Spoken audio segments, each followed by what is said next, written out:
Hello everyone, and welcome to the Biblical Bookworm. My name is Elizabeth, and today I'll be talking about the book A Grief Observed, which is a collection of C.S. Lewis reflections on his experience of grieving the death of his wife, who died of cancer after only 3 years of marriage in 1960.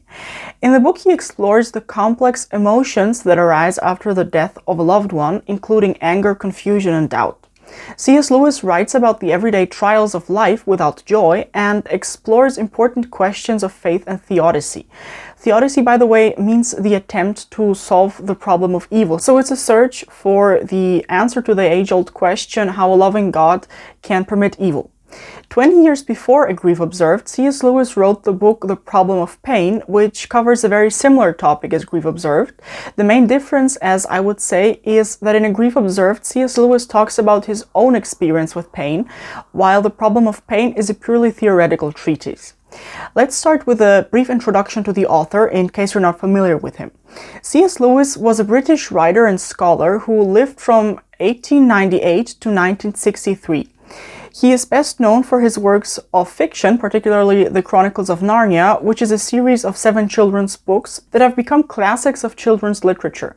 Apart from his works of fiction, Lewis was also a Christian apologist, and his most popular apologetic book is Mere Christianity. I've already summarized both Mere Christianity and The Problem of Pain, and both videos are among the most popular on this channel, so feel free to check them out as well. In A Grief Observed, the underlying notion or message is that our idea of God is repeatedly shattered. C.S. Lewis writes that the ultimate example of that shattering is the Incarnation, as that, quote, put all previous ideas of the Messiah in ruins. The author argues that this shattering happens also in private prayer. The book consists of 4 parts, and in the first part of the book, C.S. Lewis writes that the danger is not to stop believing in God, but to start doubting His goodness. Where is God? Go to Him when your need is desperate, when all other help is in vain. And what do you find? A door slammed in your face and a sound of bolting and double bolting on the inside. After that, silence. His doubts of God's goodness are based on unbearable negative emotions and not intellectual arguments. He writes, I cannot take this much longer. Sure, I've understood death intellectually, but for this I was not yet ready. Why me?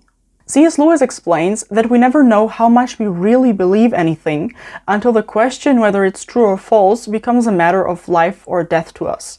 He compares his doubts about God's goodness with a rope, and he says that it's easy to believe that the rope is strong as long as we're just using it, for example, to cord a box. But if we had to hang by that rope over a precipice, that's when we'll really discover how much we trusted it. In the 3rd chapter of the book, he explores the theory or the belief that God only hurts to heal, and he says that the more we believe that, the more we realize that there is no use in begging for tenderness. 20 years before writing A Grief Observed, he wrote about the same topic in The Problem of Pain, but back then his elaborations on that topic were way more structured and rational. In this book, even though he comes to the same conclusion at the end, he describes his current struggles with pain.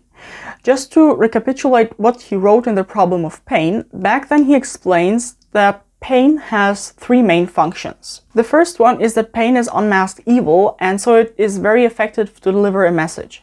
This is followed by one of the most famous quotes by C.S. Lewis, namely, God whispers to us in our pleasures, speaks in our conscience, but shouts in our pain. It's his megaphone to rouse a deaf world.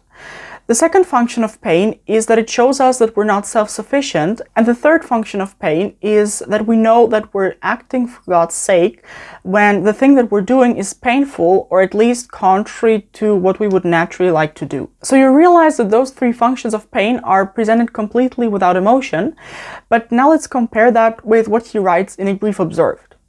But suppose that what you're up against is a surgeon whose intentions are wholly good. The kinder and more conscientious he is, the more inexorably he will go on cutting. If he yielded to your entreaties, if he stopped before the operation was complete, all the pain up to that point would have been useless. But is it credible that such extremities of torture should be necessary for us? Well, take your choice. The tortures occur. If they're unnecessary, then there is no God or a bad one. If there is a good God, then these tortures are necessary, for no even moderately good being would possibly inflict or permit them if they weren't. C.S. Lewis also theorizes that the reason why his marriage ended was that it was too perfect to last. And a possible consequence of this is, as he writes, that if the marriage already had become what it was meant to be, it has reached its proper perfection, and so God said, you have mastered this exercise, now you're ready to go on to the next. He compares that to a teacher who, as soon as you've mastered a certain type of exercise, like for example quadratics, will move you on to the next in order to teach you something new. And I'd like to end the summary with a beautiful quote from the book where C.S. Lewis gives a definition of love. There are many beautiful definitions, but I also wanted to mention this one because it highlights another aspect of love. This is one of the miracles of love. It gives a power of seeing through its own enchantments and yet not being disenchanted. Now let's get to my opinion on the book. The book is only, I think, 107 pages long, so that's why this video is also pretty short. And by now you probably know if this book is the right thing for you or not. Because when it comes to rating this book, I'd say in this particular case, it really depends on whether you need the message of the book right now. Maybe if you're currently processing a loss or some very negative emotions, this book is perfect for you.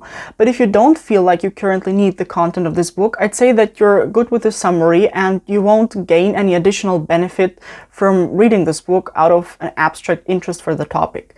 I'd much more recommend that you read The Problem of Pain if you haven't yet in this situation. And so for this book, I'll remain without a rating because the experience you'll make with this book will likely vary a lot depending on how you're currently feeling, and that's why I won't rate it in this video. What I can say is that the book is beautifully written, as all books by C.S. Lewis. That's been it for today. I hope you liked the video. See you next week. God bless and bye!